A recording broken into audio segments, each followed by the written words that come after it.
At syempre, kasama natin ngayong umaga ang spokesperson ng Commission on Election as Director James Jimenez. Magandang umaga po, Director. Good morning, Tia. Good morning, Sandro. Yes. Director, siguro we could start off by telling or explaining to our viewers kung paano ba napapakita yung difference nga po sa paghahanda ng COMELEC when it comes to the national elections and ngayon pong paparating na barangay elections naman po. Well, first of all, ang pinakamalaking pagkakaiba siguro, no, dahil yung national elections, automated yan. Yes. So yung balota medyo kakaiba, naka-imprenta na sa balota yung pangalan ng mga kandidato. Dito sa barangay elections, bilang talagang hyper-local ito, yung mga balota natin, simpleng-simple lang. No? Actually, kapirasong papel lang yan na merong puwang lang para sa isusulat na kandidato, which is the big difference. Kapag barangay elections, kailangan isulat yung buong pangalan ng kandidato. Hindi ka pwedeng shade-shade lang. Oo. So, kailangan bantayan ng mga kababayan natin yon na dapat sinusulat nila yung pangalan ng kandidato gusto nilang piliin para sa posisyon. So, Director, wala namang malaking pagbabago o epekto kung sakaling hindi gagamit ng PCOS machines? Definitely. Kasi, definitely hindi tayo gagamit ng PCOS machines. So, wala namang pong big difference? Ang malaki kasing issue dito sa barangay, kapag nagbilang ka, yung barangay lang ang i-consolidate mo. Hindi mo i-consolidate yung buong city or municipality. No? In fact, mabilis lang matatapos itong barangay elections. When we finish, ang voting kasi is from 7 a.m. to 3 p.m.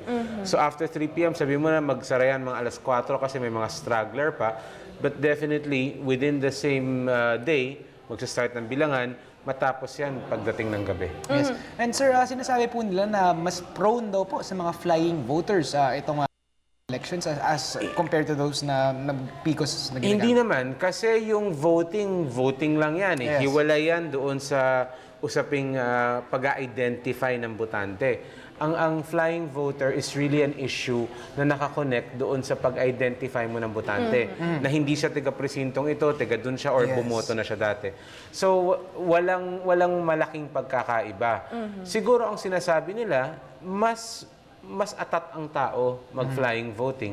Kasi nga, sa barangay kasi, sobrang lokal niyan, mas dikit-dikit ang magkakalaban. So, mas gusto nilang magkaroon ng edge. Baka kaya gano'n. But definitely, in terms of screening flying voters, walang pagkakaiba. So as of today, Director, October 7, nasaan ng level ang COMELEC sa paghahanda ngayong barangay elections? Siguro on a scale of 1 to 10, 10 being like tomorrow is election day, siguro nasa 8 or 9 na tayo. No?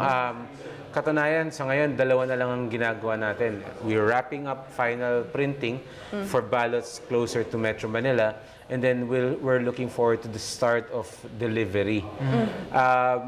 Tas 2 ding event ang kita natin. By the end of this week, October 11, magsisimula na yung filing ng certificates of candidacy, and then 7 days after that, start na October 18, campaign period na.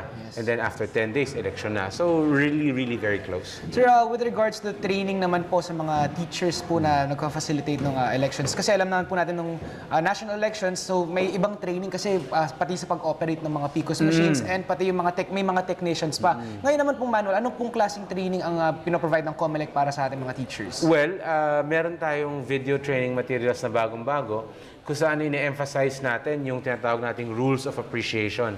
That's the big thing. Dahil sulat kamay yung mga balota ngayon, kuminsan baka magkamali sa basa, no? Hindi naman dahil sa hindi maintindihan, although maraming kaso na ganun, pangit ang handwriting. Ako, for instance, pangit handwriting ko. Meron pa rin mga kaso kung saan, halimbawa, last name lang ang inilagay. Yes. So, kailangan merong legal na definition kung kanina mapupunta yung balota na yon. So, ganun yung focus ng training natin. Sir, so far din ngayon, meron ba tayong naitatalang election-related violence dyan sa lokal na eleksyon ngayon? Marami. Mas marami po ba ngayong taon compare? Hindi ko pa nakukumpara, pero ang sense ko is parang mas marami siya kesa nung national elections. Again, mauwi tayo dun sa usaping nagkakagirian, no? yung mga kandidato dahil alam mo, in many cases, magkakapitbahay or magkakamag-anak pa ang magkakatunggali. So, kuminsan na predispose yan to violence. But there's a close coordination naman with the Philippine National Police in part of the COMELEC. Absolutely, absolutely. Katuwang namin ang PNP, and we're in close coordination with them all the time. Yes, sir, ang campaign period po, kailan po ba ito magsisimula? October 18. Yes. Tatakbo ito hanggang October 26. 27, walang kampanya kasi rest day yon, and then 28 is election day, which is a holiday, by the way. Yes. Okay. Sir, ngayon po, meron na po ba tayong mga nakikitang mga, kumbaga, nangangampanya na bago pa nga ng campaign, magsimula ng campaign period? At ano po ba yung, kunwari, may mga nais magsumbong, ano po ba yung mga sanctions na ibibigay sa mga tumatakbo? Well, dyan lang sa labas ng studio nyo, marami ako nakikita mga tarp dyan. Marami talaga. At this point, however, technically, hindi pa sila kandidato. Hindi pa sila nagpa-file ng Certificate of Candidacy. Kaya nga, ang paalala natin sa kanila, pagdating ng file nga sila ng COC, ng Certificate of Candidacy, at technically, kandidato na rin sila, titignan natin yung mga kanilang nakaposte. No? Yes. Papasok na dyan yung size limitations at yung location. So, kakasuhan natin sila kung mali pareho yan. Prone din po sila, o correct me if I'm wrong, disqualification. Disqualification. Okay, so sir, dyan sa proseso ng disqualification, ano po yan? Sino po ang susunod na papalit kung sakaling ma-disqualify itong kandidato na napatunayang lumabag sa inyong COMELEC rules? Well, kung kandidato pa lang siya, wala siyang benepisyo na magkakaroon siya ng replacement ng substitute kasi wala silang mga partido eh. These are all independent candidates ang turing natin.